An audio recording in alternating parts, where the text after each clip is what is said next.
My niece had just unwrapped the dollhouse when my sister raised her wine glass and smiled that smile. Claire's still playing house with her cats. The room laughed. Soft at first, then louder when no one stopped it. I stood by the window holding a paper plate of cake I no longer wanted. My sister Lauren stood by the table flushed from the Chardonnay, perfectly composed in that way she always was when she had an audience. My mother Marianne looked down at her napkin. My cousin Josh chuckled into his drink. No one said anything. It wasn't the first time. It wasn't even the worst. But it was the moment the front door opened. And in walked Michael, my partner of almost 2 years, holding our daughter in his arms, still warm from her nap, her curls messy and her stuffed elephant half tucked beneath her chin. He scanned the room, eyes calm and clear. Then he looked at me. "She woke up asking for you," he said. And Lily, 3 years old, still blinking the sleep from her eyes, smiled, reached her arms out and said it like it had always been true. "Mommy." The room fell silent. I used to think I was imagining it. The way Lauren's voice would lift slightly whenever she talked about me. The way she'd say my name when telling stories like a punchline only she understood. It started small, harmless almost. At a family dinner 3 years ago, she leaned across the table and said, "So Claire, are you still living with your cats, or did you finally get a boyfriend with a pulse?" People laughed. I did too. It was easier that way. At Thanksgiving, when I brought a homemade cranberry tart, she said, "Wow, all that effort for just you and the whiskered roommates." Even my brother Evan chuckled. He whispered later, "She doesn't mean anything by it. She's just being Lauren." That was the problem. Lauren had always been just being Lauren. She got married young 22 and had 3 kids before 30. She stayed home, drove the minivan, hosted every holiday like it was a performance. I respected that. I really did. But somehow my choices made her uncomfortable, like my single, quiet life was a commentary on hers. I never said a word, not even when she started using that line like a slogan. "Claire's still playing house." She'd say it when I talked about repainting my kitchen when I posted pictures of my Sunday dinners on Instagram. Playing house became her way of saying I didn't have a real life, just an imitation. And slowly it caught on. At my cousin Josh's wedding, I arrived alone. Mom smiled tightly and said, "Don't worry, sweetheart. Not everyone's meant to settle down." Aunt Janine added, "Besides, you've got those cats right." They meant well. That's what I told myself. But meaning well doesn't make it hurt less. I stopped talking about my life. About the little joys, buying fresh flowers, planning meals, redoing my patio. Every time I shared something, it felt like a setup for a joke I didn't write. The worst part wasn't Lauren. It was the silence of everyone else. People think cruelty is loud, but the kind I lived with it was quiet. Muted chuckles, shrugs. A quick glance down at a plate when things got uncomfortable. I remember one Christmas I brought a beautifully wrapped gift for Lauren's youngest. I'd spent weeks picking it out. As he opened it, Lauren leaned toward me and said not softly, "You know it's kind of sad. All this love and no one to share it with." I smiled, took a sip of wine, and didn't come home the next year. Mom called me selfish, said I was overreacting. Family teases Claire. That's just how we are. But it didn't feel like teasing. It felt like erasure. I don't remember when I stopped expecting anyone to ask how I really was. At some point, I realized I could be in a room full of people I'd known all my life and still feel invisible. So I built a life outside those rooms. A quiet one, a careful one. No announcements, no explanations. Just weekends in Denver. Then longer stays. Then packing my things into boxes while 2 small hands helped tape the corners. Lauren never knew. No one did. And now, standing in her living room with her friends and decorations and curated perfection, my daughter had just called me Mommy, and Lauren didn't even know her name. I met Michael Bennett at a marketing conference in Denver. He was there representing a small tech firm. I was speaking on a panel about digital storytelling. We ended up at the same table during a post-session lunch, 2 people exhausted from too much networking, quietly grateful for shared silence. He wasn't flirtatious. He didn't ask where I lived or if I was single. He asked if I liked the chicken. And then somewhere between awkward jokes and bad coffee, he told me about Lily, his daughter. She was 2.5 at the time. He said it like a confession, not a brag. Like he wanted to make sure I understood who came first. She's everything, he said quietly. Her mom left when she was 18 months, walked out one morning and never came back. I didn't ask questions, I just listened. Later, he showed me a photo, a toddler with wild curls covered in spaghetti sauce, grinning without a single front tooth. She was wearing mismatched socks and hugging a stuffed elephant so tightly it looked squished. She calls it jelly, he said, laughing softly. Don't ask. That laugh stayed with me. We started seeing each other slowly, carefully. We met for coffee when Lily was with his mom, had dinner after she'd gone to bed. We talked about everything except the future because neither of us wanted to risk the present. It was 3 months before I met Lily. Michael planned it like a military operation. Children's museum. Saturday morning, neutral territory. I wore jeans and a sweatshirt. I was terrified. Lily clung to his leg, at first peeking at me like I was a stranger on her sidewalk. I waved gently and squatted down to her level. I like your socks, I said. They were pink with tiny whales. She didn't respond. But when we reached the pretend grocery store exhibit and I asked her to help me shop, she handed me a plastic banana without a word. By the end of the hour, she was holding my hand. We sat on a bench eating peanut butter crackers and she pointed to a bird outside the window. That's a robin, she said. They're the ones that come back. I didn't know what to say. Michael smiled beside me, his arm behind her on the bench, his eyes soft. She's memorized half the bird book we read at night. We began spending time together as a trio. I learned how to braid her curls, how she liked her sandwiches, cut triangles, never squares, and that Jelly the elephant had to be tucked in first at bedtime or she couldn't sleep. The first time she fell asleep in my arms was during a movie. Michael was doing dishes. I didn't move, not even when my foot went numb. Her breath was warm against my neck. I remember thinking, I hope she stays here forever. One night, after a thunderstorm woke her crying. Michael was in the shower. I went in and found her curled up hugging her knees. I sat beside her, rubbed her back, whispered that it was just the sky talking. She crawled into my lap and whispered, "Thank you, Mama Claire." She fell asleep like that. I didn't. When Michael came out and saw us, he didn't speak, just sat beside us and touched her hair. "Are you okay?" he asked. I nodded, even though I wasn't sure what I was feeling. A week later, we talked about the future.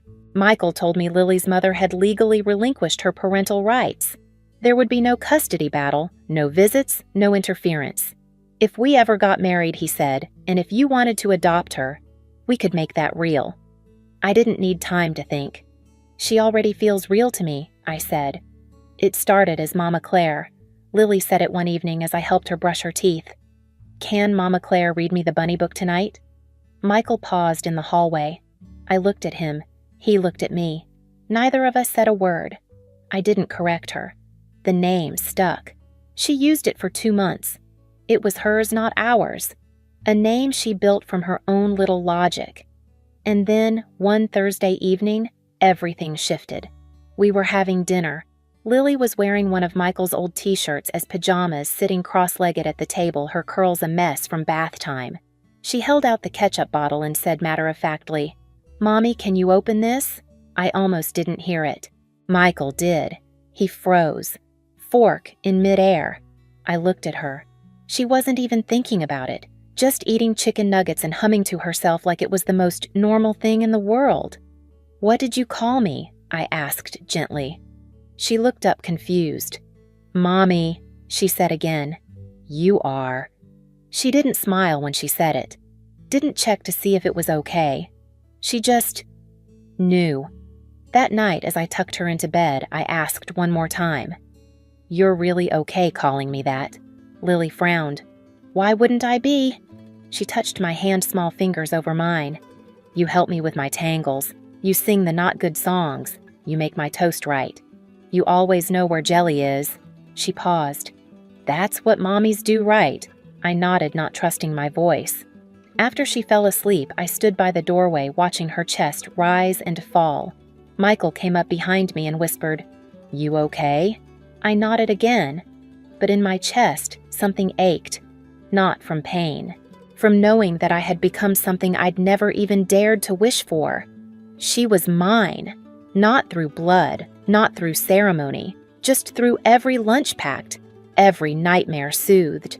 Every morning she called my name instead of anyone else's. She didn't need proof. And maybe for the first time in my life, neither did I. We didn't tell my family. Not when I moved in. Not when Lily started calling me mommy. Not even when Michael and I started looking at rings. It wasn't secrecy out of shame. It was protection. From the noise, from the opinions, from the jokes I could already hear forming in my sister's mouth. Michael understood. He never pushed. "I know what you're carrying," he said once. "You don't owe anyone an announcement." But I wanted Lily to know she was safe before I invited in people who might not see her clearly. Still, silence has an expiration date. So when Emma's birthday rolled around, my niece Lauren's oldest, we started talking about showing up as a family. It would be casual, a backyard party, kids running around. Less pressure than a holiday dinner or a sit-down meal. Michael had the idea. "You go first," he said, smiling like it was a dare. "See what they say. Then Lily and I will come in if she's feeling up to it." I hesitated. What if she calls me mommy in front of them? What if someone laughs? Michael reached across the table, took my hand. "Then they'll see the truth, and they'll either respect it or reveal themselves." I nodded. Slowly. We spent the night before the party prepping Lily's yellow dress. She insisted on picking her own ribbons. I braided her hair into loose pigtails and packed jelly in her small bag just in case. The next morning, she had a slight cough. Nothing serious, but enough to let her nap through the early part of the afternoon. As I got ready, she sat up in bed and asked, "Is it the princess party today?" "Yes, baby. I'll go first. Daddy will bring you later." She frowned. "Can I bring the doll for Emma's house?" I smiled. "Of course." And with that, I kissed her forehead, tucked her back in, and walked out the door, carrying a secret the size of a family. Lauren's house smelled like frosting and fruit punch. Pink balloons floated above folding chairs. A giant inflatable castle sagged in the backyard, half deflated in the spring sun. There were cupcakes arranged in the shape of a crown and glitter glued onto plastic wands. It was all very Lauren. I arrived with a carefully wrapped box, a Victorian-style dollhouse I'd spent weeks choosing. Inside were tiny furniture sets, a clawfoot tub, and 2 hand-painted cats curled up on miniature rugs. Emma squealed when she opened it. "Aunt Claire, it's perfect!" She ran her fingers along the tiny staircase, already imagining stories. For a moment, the room hushed, just the soft sounds of a child discovering joy. Then, Lauren picked up her wine glass. "Well," she said, her voice sweet enough to curdle cream, "looks like Aunt Claire is still playing house." A few cousins laughed, awkward, unsure. Lauren wasn't done. First it was pretend kitchens, then Thanksgiving for one. Now, a full dollhouse for a pretend family. I didn't answer. I never did. Mom looked down at her plate. Dad cleared his throat. No one said my name. Lauren sipped her wine like she'd earned the moment. "At least Emma can use the house now, since you never did." I placed the lid gently on the empty gift box and smiled. "I'm glad she likes it." I walked into the kitchen, not because I needed anything, but because I needed space. Behind me, the conversation continued soft, then rising again, like nothing happened. Like it was normal. It had become normal. This was how they talked about me. Around me. Through me. I stood by the sink watching the backyard fill with kids. Parents holding juice boxes. Someone starting music on a Bluetooth speaker. Normal. I checked my phone. 3:42 p.m. Lily usually woke from her nap by 4. A text from Michael blinked on the screen. "She's awake." "Feeling good. Want us to come?" I hesitated. My fingers hovered. Then I typed, "Yes. Time." I didn't tell anyone. Just walked back into the living room, sat on the arm of a chair, and listened to Lauren tell a story about potty training her twins. She glanced at me once, smiled. "You know how it is," she said. "Oh, wait. No, you don't." The room chuckled, not loudly, but enough. That's when I heard the front gate click, and footsteps, tiny ones, and the silence that followed. That wasn't planned. It just happened. The front door opened. Michael stepped inside, holding Lily on his hip. Her curls were pulled into soft pigtails, and she was still rubbing sleep from her eyes. Jelly the elephant dangled from one hand. He looked around the room at the balloons, the cupcakes, the crowd of familiar faces frozen mid-bite. "Sorry we're late," he said easily. Someone needed her beauty sleep. No one moved. Then Lily blinked, saw me and smiled. Her arms shot forward. "Mommy!" She squirmed down from Michael's arms and ran straight across the room past Lauren, past Emma's unopened gifts, right into mine. I knelt to catch her. "Hey, baby girl," I whispered. "Did you have a good nap?" She nodded against my shoulder. Silence pulsed in the room like a held breath. Michael came closer, rested his hand on my back, and turned to my parents. "Hi, I'm Michael, and this is Lily." He smiled with the calm certainty of someone who wasn't there to prove anything. "Claire's told us so much about you." No one spoke. Then behind me, I heard Lauren's voice, tight now. "Claire, can we talk?" I stood up slowly, Lily still on my hip. "Actually," I said, "I think you should hear this too." Michael reached into his jacket pocket. A small, velvet box. He didn't get down on one knee. He didn't need to. "Claire," he said, his voice steady, "you've made our little family whole. Lily loves you like you've always been her mom, and I do too." He opened the box. "Will you marry us?" The room didn't breathe. And then Lily whispered, "Say yes, Mommy." I looked at her, at Michael, at everyone who'd ever laughed at my life and called it pretend. "Yes," I said. "Of course, yes." Michael slipped the ring on my finger, and in that moment, no one laughed. Not even Lauren. After the congratulations. After the hugs that came a little too late. After Lily dragged Emma toward the dollhouse and Michael ended up sitting cross-legged on the carpet helping them set the tiny dinner table, Lauren pulled me aside, into the hallway, past the coats and the dusty family photos. She didn't speak at first. Her face was pale. Lipstick faded. Eyes uncertain. "Claire," she said quietly.